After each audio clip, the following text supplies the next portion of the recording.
দেশনেত্রী বেগম খালেদা জিয়া তথা বিএনপির সময় অসময়ে, দুঃসময়ে, অন্ধকার রাতে থেকে শুরু করে সবসময় সর্বদাই আমরা একে অন্যের পাশে ছিলাম এবং পাশে থাকব।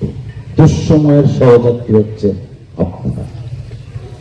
যে কারণেই দেশনেত্রী বেগম খালেদা জিয়ার জীবদ্দশা তিনি সবসময় আপনাদের সহ সারা দেশের ওলামা কেরামদের পাশে দাঁড়িয়েছেন। আমাদের বিভিন্ন বক্তব্য দিয়েছেন। 2013 সালের 5ই মে রাতের অন্ধকারে পাক হানাদার বাহিনীর মতো এই দেশীয় ভারতের দালালরা যেভাবে আমাদের ওলামা কেরামদের উপর ঝাঁপিয়ে পড়েছিলেন, তখন বেগম খালেদা জিয়া সাহসের সাথে, দৃঢ়তার সাথে প্রতিবাদ জানিয়ে ক্ষান্ত থাকেননি। তিনি সারা বাংলাদেশে বিএনপির সমস্ত নেতা কর্মীদেরকে নির্দেশনা দিয়েছিলেন যেন আলেম ওলামাদের ঢাল হয়ে পাশে দাঁড়ায়। প্রিয় বন্ধুরা, দেশনেত্রী বেগম খালেদা জিয়া চেয়েছিলেন আমাদের ধর্মপ্রাণ মুসলমানরা ধর্মীয় রীতিনীতি, আচার অনুষ্ঠানের মাধ্যমে ধর্ম পরিচালনা করার জন্য। এবং সেই জন্যই যখন বিভিন্ন তকমা দেওয়া হতো, তখন বেগম খালেদা জিয়া বলতেন বাংলাদেশে কোনো জঙ্গি নেই, বাংলাদেশে কোনো জঙ্গি নেই। জঙ্গির নাম দিয়ে রাজনীতি ফায়দা লুটার জন্য ফ্যাসিস্ট আওয়ামী লীগ সেই নাটকগুলা করত। তিনি তখন বজ্রকণ্ঠে তার প্রতিবাদ করতেন। এই হচ্ছেন আমাদের দেশনেত্রী বেগম খালেদা জিয়া। তার প্রতিবাদের ভাষা শুধুমাত্র ওলামাদের জন্য নয়, সারা বাংলাদেশের মানুষের জন্য।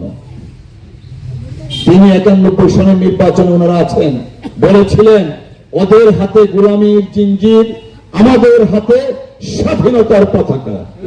এই হচ্ছেন বেগম খালেদা জিয়া। টানা তৃতীয়বার অর্জন করেছে দেশের সেরা সুপার ব্র্যান্ড স্বীকৃতি বসুন্ধরা টিস্যু। আজকে একটা রাজনৈতিক সংগঠন ইসলামের দোহাই দিয়ে বেহেশতে যাওয়ার টিকিট বিক্রি করতেছে।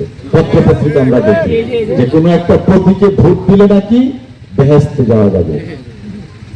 এখানে যারা ধর্মপ্রাণ এবং ধর্মীয় গুরু যারা আছেন, ওনারা ভালো বলতে পারবেন ইসলামের বিধানে এই ধরনের কথা বলা কতটুক জায়েজ, কতটুক জায়েজ যে একটা প্রতীকে ভোট দিলে আপনারা বেহেশতে যেতে পারবেন আর না হলে যেতে পারবেন না।